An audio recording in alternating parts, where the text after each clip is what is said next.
YouTube ಚಾನೆಲ್ಗೆ ಸ್ವಾಗತ. ನಾನು ಶ್ವೇತಾ ಕಲ್ಕನಿ. ಇದಕ್ಕಿಂತ ಹಾಗೆ ಚಿತ್ರನಟಿ ರಣ್ಯಾ ರಾವ್ ಗೋಲ್ಡ್ ಸ್ಮಗ್ಲಿಂಗ್ ಕೇಸ್, ಈ ಒಂದು ಕೇಸ್ ಓಪನ್ ಆಗಿದ್ ಯಾಕೆ ಅನ್ನೋದ್ರ ಹಿಂದೆ ರಾಜಕೀಯ ವೈಷಮ್ಯ ಸಿಗ್ತಾ ಇದೆ. ನಿನ್ನೆ ಅಧಿವೇಶನದಲ್ಲೂ ಕೂಡ ಸದ್ದು ಸುದ್ದಿನ ಮಾಡಬೇಕು, ಅಂತಾರಾಷ್ಟ್ರೀಯ ಮಟ್ಟದಲ್ಲೂ ಕೂಡ ಈ ಒಂದು ಸುದ್ದಿ ವ್ಯಾಪಕವಾಗಿ ಹರಡ್ತಾ ಇದೆ, ಸಂಚಲನ ಮೂಡಿಸ್ತಾ ಇದೆ. 14 ಕೆಜಿ ಬಂಗಾರವನ್ನ ಸಾದಾ ಸೀದವಾಗಿ ಯಾರ ಒಂದು ಭಯವೂ ಇಲ್ಲದೆ ಆಕೆ ಒಂದು ದೇಶದಿಂದ ಇನ್ನೊಂದು ದೇಶಕ್ಕೆ ಹಾರ್ತಾ, ಮತ್ತೆ ವಿಮಾನ ನಿಲ್ದಾಣದಲ್ಲೂ ಕೂಡ ಆಕೆ ಮೇಲೆ ಯಾರು ಕೂಡ ತಪಾಸಣೆಯನ್ನು ಕೂಡ ಮಾಡದೆ ಆಕೆನ ಹಾಗೆ ಆರಾಮಾಗಿ ಬಿಡ್ತಾ ಇದ್ದಾರೆ ಅಂತಂದ್ರೆ ಆಕೆಯ ಹಿಂದೆ ದೊಡ್ಡ ದೊಡ್ಡ ರಾಜಕಾರಣಿಗಳು ಮತ್ತೆ ದೊಡ್ಡ ದೊಡ್ಡ ಪ್ರಭಾವಿ ನಾಯಕರು, ಹಾಗೆ ಆಕೆಯ ಹಿಂದೆ ದೊಡ್ಡ ದೊಡ್ಡ ಬಿಸ್ನೆಸ್ ಮೆನ್ಗಳು ಮತ್ತೆ ಪೊಲೀಸರೇ ಆಕೆಗೆ ಕಣ್ಗಾವಲಾಗಿದ್ದಾರೆ. ಅದರ ಜೊತೆಗೆ ಆಕೆಗೆ ಬೆಂಬಲ ನೀಡ್ತಾ ಇದ್ದಾರೆ ಅನ್ನೋದು ಇಲ್ಲಿ ಸರಳವಾಗಿ ಅರ್ಥ ಆಗುವಂತ ವಿಚಾರ. ನೋಡಿ, ಈಕೆ ಹಲವು ವರ್ಷಗಳಿಂದ ಮಾಡ್ಕೊಂಡು ಬಂದಿರುವಂತ ಬಿಸ್ನೆಸ್ ಇದಾಗಿರೋ ಕಾರಣಕ್ಕಾಗಿ ಸೊ ಇದು ಯಾವತ್ತೋ ಒಂದಿನ ಸ್ಫೋಟಗೊಳ್ಳಬೇಕಾಗಿತ್ತು. ಆದ್ರೆ ಇವತ್ತು ಈಗ ಸ್ಫೋಟಗೊಳ್ತಾ ಇದೆ ಅಂತ ಅಂದ್ರೆ ಅದಕ್ಕೆ ಕಾರಣ ಇದರ ಹಿಂದೆ ಇರುವಂತ ರಾಜಕೀಯ ವೈಷಮ್ಯ ಅಂತ ಹೇಳಿ ಪ್ರತಿಷ್ಠಿತ ಒಂದು ಪತ್ರಿಕೆಯೊಂದರಲ್ಲಿ ಬಂದಿರುವಂತ ಮಾಹಿತಿ ಇದು. ಅಂದ್ರೆ ನೋಡಿ, ಕಾಂಗ್ರೆಸ್ ಪಕ್ಷದಲ್ಲಿರುವಂತ ನಾಯಕರೇ ತಮ್ಮ ಒಂದು ನಾಯಕನ ಮೇಲೆ ಈ ರೀತಿಯಾಗಿ ಯಾಕೆ ಮಾಡ್ತಾರೆ ಅಂತ ಹೇಳಿ ಯೋಚಿಸಬಹುದು. ಅದಕ್ಕೂ ಕೂಡ ಕಾರಣ ಇದೆ. ನೋಡಿ, ನಾನ್ ಸಿಎಂ ಆಗ್ತೀನಿ ಅಂತ ಹೇಳಿ ಮುಂದೆ ಮುಂದೆ ಹೋಗ್ತಾ ಇರುವಂತಹ ಪ್ರಭಾವಿ ನಾಯಕನ ವೇಗಕ್ಕೆ ಬ್ರೇಕ್ ಹಾಕಬೇಕು ಅಂತ ಹೇಳಿ ಈ ಒಂದು ಕೇಸ್ನ ಈ ಒಂದು ಸಂದರ್ಭದಲ್ಲಿ ತೆರೆದಿಡಿ ಒಂದು ಪ್ರಯತ್ನವನ್ನ ಮಾಡಿದ್ದಾರೆ ಅಂತ ಹೇಳಿ ಮಾಹಿತಿ ಸಿಗ್ತಾ ಇದೆ. ಅದರಲ್ಲೂ ಇಬ್ಬರ ಮಂತ್ರಿಗಳ ತಲೆದಂಡ ಈ ಒಂದು ಕೇಸ್ ಆಗಲಿದೆ ಅನ್ನೋದು ಮಾಹಿತಿ ಕೂಡ ಸಿಗ್ತಾ ಇದೆ. ಸೊ ಹಾಗಾದ್ರೆ ಯಾರ ಮಿನಿಸ್ಟರ್ ಅನ್ನೋದಕ್ಕಿಂತ ಈಗ ಕೈ ನಾಯಕನ ಒಂದು ಮಾಹಿತಿಯ ಮೇರೆಗೆ DRI ಅಧಿಕಾರಿಗಳು ರಣ್ಯಾ ರಾವ್ನ ಹೋಗಿ ಏರ್ಪೋರ್ಟ್ ನಲ್ಲಿ ಬಂಧಿಸಿದ್ರು ಅನ್ನೋದು ಮಾಹಿತಿ ಸಿಕ್ತಲ್ಲ. ಸೊ ರಾಜಕೀಯ ಬಣ ಬಡಿದಾಟ, ರಾಜಕೀಯ ವೈಷಮ್ಯ ಈ ಒಂದು ಕೇಸ್ ಸ್ಫೋಟಗೊಳ್ಳಿಕ್ಕೆ ಕಾರಣ ಆಯ್ತಾ? ಸೊ ಹಾಗಾದ್ರೆ ಇದರ ಹಿಂದೆ ಇರುವಂತ ಅಸಲಿ ಕಾರಣಗಳೇನು? ಯಾಕ ಆ ರೀತಿಯ ಆ ಪ್ರಭಾವಿ ಕೈ ನಾಯಕ ಈ ರೀತಿಯಾಗಿ ಮಾಡಿದ್ರು, ಮತ್ತೆ ಆ ಪ್ರಭಾವಿ ನಾಯಕನ ಕೈ ಜೋಡಿಸಿದ್ದು ಈ ರಣ್ಯಾ ಪತಿ ಅಂತೆ. ಸೊ ರಣ್ಯಾ ಪತಿ ಜತಿನ್ ಹುಕ್ಕೇರಿ ಅವರು ಕೂಡ ಆ ಪ್ರಭಾವಿ ನಾಯಕನಿಗೆ ಒಂದಷ್ಟು ಮಾಹಿತಿಗಳನ್ನು ಸೋರಿಕೆ ಮಾಡಿ ಆತನ ಜೊತೆಗೆ ಕೈ ಜೋಡಿಸಿ ಆ ಇಬ್ಬರ ಮಂತ್ರಿಗಳ ರಾಜಕೀಯ ಜೀವನವನ್ನ ಮುಗಿಸ್ಲಿಕ್ಕೆ ಇಷ್ಟೆಲ್ಲ ಮಾಡಿದ್ರು ಅಂತ ಹೇಳಿ ಮಾಹಿತಿ ಸಿಗ್ತಾ ಇದೆ. ಸೊ ಹಾಗಾದ್ರೆ ಏನೇನಾಯ್ತು ಏನೇನಿಲ್ಲ ಇದರ ವಿಚಾರವನ್ನ ಕ್ವಿಕ್ ಆಗಿ ನೋಡ್ತಾ ಹೋಗೋಣ ಬನ್ನಿ. ಈಗ ಸದ್ಯಕ್ಕೆ ಬಂಧನದಲ್ಲಿರುವಂತಹ ರಣ್ಯಾ ರಾವ್ ಅವರ ಒಂದು ಮೊಬೈಲ್ ಫೋನ್ ಆಗಿರ್ಬೋದು, ಮತ್ತೆ ಆಕೆಯ ಲ್ಯಾಪ್ಟಾಪ್ಗಳು, ಮತ್ತೆ ಆಕೆಯ ಬಳಿ ಇರುವಂತಹ ನಗದು, ಮತ್ತೆ ಆಕೆಯ ಬಳಿ ದುಬಾರಿ ಬೆಲೆಯ ವಾಚ್ಗಳು ಕೂಡ ಎಲ್ಲ ಪತ್ತೆ ಆಗಿದೆ ಅಲ್ಲ. ಸೊ ಈ ಸಂದರ್ಭದಲ್ಲಿ ಈಗ ಲ್ಯಾಪ್ಟಾಪ್ ನಲ್ಲಿರುವಂತಹ ಮಾಹಿತಿಗಳನ್ನ ಕಲೆ ಹಾಕ್ತಾ ಇದ್ದಾರೆ ಅಧಿಕಾರಿಗಳು, ಮತ್ತೆ ಮೊಬೈಲ್ ಫೋನ್ ಅಲ್ಲೂ ಕೂಡ ಮಾಹಿತಿಯನ್ನ ಕಲೆ ಹಾಕ್ತಾ ಇದ್ದಾರೆ. ನೋಡಿ, ಮೊಬೈಲ್ ಫೋನ್ ಸಿಕ್ಬಿತ್ತು ಅಂತಂದ್ರೆ ಆಲ್ಮೋಸ್ಟ್ ಅರ್ಧ ಮಾಹಿತಿ ಸಿಕ್ಕಂಗೆ. ಯಾಕಂತಂದ್ರೆ ಅವರು ಯಾರ್ಯಾರಿಗೆಲ್ಲ ಕಾಲ್ ಮಾಡಿರ್ತಾರೆ, ಏನ್ ಮೆಸೇಜ್ ಮಾಡಿರ್ತಾರೆ, ಏನೆಲ್ಲ ಮಾತಾಡಿರ್ತಾರೆ, ಕಾಲ್ ಡೀಟೇಲ್ಸ್ ನ ರಿಟ್ರೀವ್ ಮಾಡ್ಬಿಟ್ರೆ, ಮತ್ತೆ ಮೆಸೇಜ್ ಗಳನ್ನ ರಿಟ್ರೀವ್ ಮಾಡ್ಬಿಟ್ರೆ ಎಲ್ಲಾ ಮಾಹಿತಿ ಸಿಕ್ಕೇ ಸಿಗುತ್ತೆ ಅನ್ನೋದು ಕನ್ಫರ್ಮ್. ಈಗ ಆಲ್ರೆಡಿ DRI ಅಧಿಕಾರಿಗಳಿಗೆ ಈ ರಣ್ಯಾ ರಾವ್ ಕೇಸ್ ಹಿಂದೆ ಇಬ್ಬರು ಮಂತ್ರಿಗಳ ಕೈವಾಡ ಇದೆ ಅನ್ನೋದೇನ್ ಮಾಹಿತಿ ಗೊತ್ತಾಗಿದೆ ಅಲ್ಲ. ಸೊ ಇನ್ನಷ್ಟು ದಿನ ಇನ್ನಷ್ಟು ಸಮಯದಲ್ಲಿ ಈಗ ಯಾರಿಗೆ ಯಾವ ಮಂತ್ರಿಗೆ ಈ ಒಂದು ಕೇಸ್ ತಲೆದಂಡ ಆಗುತ್ತೆ ಅನ್ನೋದನ್ನ ನಾವು ಕಾದ್ ನೋಡ್ಬೇಕಾಗತ್ತೆ. ಯಾಕೆ ವೈಷಮ್ಯ ಅಂತ ಕೇಳಿದ್ರೆ, ಕೈಪಾಳ್ಯದಲ್ಲಿ ಒಬ್ರು ಕುರ್ಚಿ ಏರ್ಬೇಕು ಅಂತ ಹೇಳಿ ಏನ್ ಪ್ರಯತ್ನಿಸ್ತಾ ಇದಾರಲ್ಲ, ಸೊ ಅವ್ರು ಹೆಂಗ್ ಏರ್ತಾರೆ ನೋಡೋಣ ಅಂತ ಹೇಳಿ ಈ ರೀತಿಯಾಗಿ ಈ ಒಂದು ಕೇಸ್ ನ ಸ್ಫೋಟ ಮಾಡಿದ್ದಾರೆ ಅನ್ನೋದು ಮಾಹಿತಿ ಸಿಗ್ತಾ ಇದೆ. ಯಾಕೆಂತಂದ್ರೆ ನಮಗ್ ಸಾಮರ್ಥ್ಯ ಇಲ್ವಾ ನಾವು CM ಆಗ್ಬೇಕು ಅಂತ ಹೇಳಿ ಇನ್ನು ಬೇರೆ ಬಣದ ನಾಯಕರು, ಪ್ರಭಾವಿಯ ನಾಯಕರು ಅವರು ಕೂಡ ಪ್ರಯತ್ನವನ್ನ ಮಾಡ್ತಿದ್ದಾರೆ.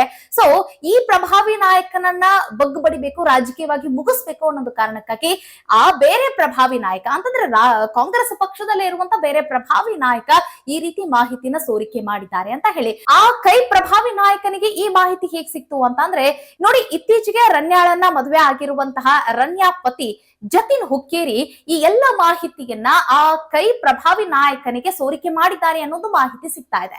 ಹೇಗೆ ಅಂತಂದ್ರೆ, ಈಗ ಈಕೆ ಇತ್ತೀಚೆಗೆ ಅಂದ್ರೆ ಜತಿನ್ ಹುಕ್ಕೇರಿ ಅವರ ಜೊತೆಗೆ ಸರಿಯಾಗಿ ಆಕೆ ನಡೆದುಕೊಳ್ತಾ ಇಲ್ಲ, ಮತ್ತೆ ಬೇರೆಯವರ ಜೊತೆಗೆ ತುಂಬಾ ಫೋನ್ ಅಲ್ಲೇ ಇರ್ತಾಳೆ, ಮತ್ತೆ ಈಕೆ ಅನುಮಾನಾಸ್ಪದವಾಗಿ ಅನುಮಾನಾಸ್ಪದವಾಗಿ ಬೇರೆಯವರ ಜೊತೆಗೆ ಮಾತನಾಡ್ತಾ ಇರೋದು ಮತ್ತೆ ಓಡಾಡ್ಕೊಂಡಿರೋದು, ಸೊ ಇದೆಲ್ಲವನ್ನ ಇಷ್ಟಪಡದೆ ಇರುವಂತಹ ಜತಿನ್ ಹುಕ್ಕೇರಿ ಆಕೆಯಿಂದ ಈಗ ದೂರ ಇದ್ದಾರೆ ಸದ್ಯಕ್ಕೆ. ಸೊ ಇದನ್ನ ಅಂತಂದ್ರೆ ಈಗ ಅವರ ಕೌಟುಂಬಿಕ ಕಲಹ ಇದೆ, ಸೊ ಕೌಟುಂಬಿಕವಾಗಿ ಒಂದಷ್ಟು ಸರಿ ಇಲ್ಲ ಈಗ. ಸೊ ಈ ಸಂದರ್ಭದಲ್ಲಿ ಆಕೆಯನ್ನ ಹಿಡಿದು ಕೊಡ್ಬೇಕು ಅಂತ ಹೇಳಿ ಜತಿನ್ ಹುಕ್ಕೇರಿ ಆ ಕೈ ಪ್ರಭಾವಿ ನಾಯಕನ ಜೊತೆಗೆ ಕೈ ಜೋಡಿಸಿ ಈ ಎಲ್ಲ ಮಾಹಿತಿಯನ್ನ ಸೋರಿಕೆ ಮಾಡಿದ್ದಾರೆ. ಇವರಿಬ್ರು ಕೈ ಜೋಡಿಸಿ ಡಿಆರ್ಐ ಅಧಿಕಾರಿಗಳಿಗೆ ಮಾಹಿತಿಯನ್ನ ಕೊಟ್ಟು ಡಿಆರ್ಐ ಅಧಿಕಾರಿಗಳು ಇದೆಲ್ಲವನ್ನ ಗಮನಿಸಿಕೊಂಡು ಆಕೆಯನ್ನ ರೆಡ್ ಹ್ಯಾಂಡ್ ಆಗಿ ಹಿಡಿದಿದ್ದಾರೆ ಅನ್ನೋ ಮಾಹಿತಿ ಸಿಗ್ತಾ ಇದೆ. ಒಟ್ಟಿನಲ್ಲಿ ಆಕೆ ಸಿಕ್ಕಿ ಬಿದ್ದಿದ್ದು ರಾಜಕಾರಣಿಗಳಿಗೆ ಎದೆಯಲ್ಲಿ ಢವಢವ ಅಂತೂ ಶುರುವಾಗಿದೆ. ಯಾಕಂತಂದ್ರೆ ಯಾರ ಹೆಸರು ಬಾಯಿ ಬಿಡ್ತಾಳೋ ಏನೋ, ನಮ್ಮ ರಾಜಕೀಯ ಜೀವನಕ್ಕೆ ಎಲ್ಲಿ ಕುತ್ತು ಬರುತ್ತೆ ಏನೋ ಅನ್ನೋ ಒಂದಷ್ಟು ಚಟಪಟಿಕೆ, ಒಂದಷ್ಟು ಭಯ ಅಂತೂ ಈಗ ರಾಜಕೀಯ ನಾಯಕರಲ್ಲಿದೆ. ಸೊ ಅದರಲ್ಲೂ ಇಬ್ರು ಮಂತ್ರಿಗಳ ತಲೆದಂಡ ಅಂತ ಹೇಳಿ ಸುದ್ದಿ ಏನು ಓಡಾಡ್ತಾ ಇದೀಗಲ್ಲ, ಸೊ ಮಂತ್ರಿಗಳು ಅಂತಂದ್ರೆ ಕಾಂಗ್ರೆಸ್ ಪಕ್ಷದ ಮಂತ್ರಿಗಳೇ ಆಗಿರ್ತಾರೆ ಸದ್ಯಕ್ಕೆ.